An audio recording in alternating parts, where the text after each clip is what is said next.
Kaixo, gaur azalduko dugu Loom aplikazioa.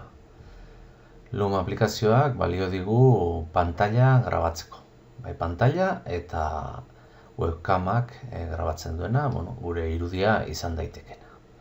Guk ikastetxean ja badaukagu gure erabiltzaileentzat Chrome navegatzailean jarrita estensio hori. Bestela, sartu beharko genuke loom.com eta hor Google erabiltzailearekin identifikatuko ginake eta sartuko ginake gure lekuan. Esan dugun bezala, guk aplikazioa instalatuta daukagunez, klik egiten badut hemen, ja grabatzen hasteko modua edukiko nuke. Nik nahiko banu Loomeko webgunera joan, eskubikoarekin hemen emango nioke eta Loom for Chrome. Eta iristen naiz Loomeko paginara. Hau da Loom aplikazioa. Aplikazioa denez ez dago ordenagailuan ezer instalatu beharrik. Internetez daukagu. Lehenengo gauza, gure datuak hemen ateratzen zaizkigu, ikurtxo horretan, setting, eta hemen daude gure datuak. Gu sartu gara Google kontuarekin eta hori agertzen da. Honek ez dauka beste munduko arazorik. Hemen klik egin eta bagoaz berriro gure lekura. Gauza gehiago. Hemen gauden nire bideoetan eta hemen agertzen zaizkigu dauzkadan bideo guztiak. Hau bilaketak egiteko da eta hau prezioak. Orduan ezerrez. Hau grabaketa bat egiteko, bideoa grabatu behar dugunean, oraindik ez dugu egingo, eta hau karpeta berri bat sortzeko. Zertarako karpeta berri bat? Egiten ari naizen bideo guztiak antolatzeko. Ni dauzkat tutorialak eta laguntzak. Sortuta karpetak. Beste bat sortu nahiko banu, jarriko nioke ikasleentzat, horrelaxe. Badauzkat karpetak. Orain, nahi badut nik bideo hau eraman karpeta hontara, bi aukera dauzkat, mugitu, eta esaten diot nora mugitu nahi dudan, kasu honetan ikasleentzat, edo bestela izango litzake hartu eta eraman, arrastratu, besterik gabe.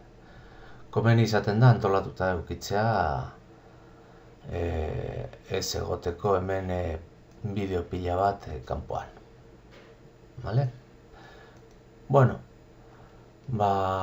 Antolatuta daukagula, hemen karpetak dauzkat, eta grabatzen hastea izango litzake. Ematen diot bideo berri bat. Aurrena bideoa grabatzen hasi aurretik jakin beharko nuke. Ondo gidoi bat egin daukiko nuke zer nahi dudan azaldu, hori oso importantea da, gidoitxo bat eginda, pausoz pauso zer grabatu nahi dudan eta zer egin nahi dudan zehaztuta. Ateratzen zait hau. Ze aukera dauzkagu? Hau, hemen klikatuta esan nahi du grabatuko duela pantaila eta webcama, kamera. Beraz, ni ere aterako naiz. Hemen ikusten duzue, pantailan egingo dudana eta gero hau agertuko da. Nire irudia. Hemen egin dezaketa handiagoa, txikiagoa, nahi dudan bezala. Audioa piztuta dago, importantea. Hau zer da, bakarrik pantaila grabatuko da.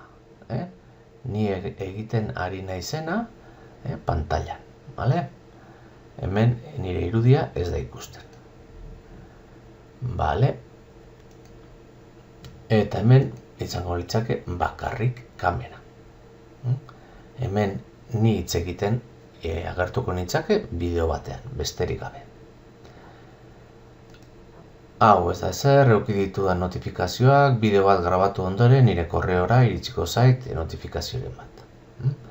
Hemen enmanda grabatzeken hasiko litzake, 3 segunduko tartea uzten du prestatzeko, eta hemen dauzkadan ikur hauek zer dira? Hau lehen esan dut hemen, tamaina aldatzeko, hau agertzeko edo desagertzeko,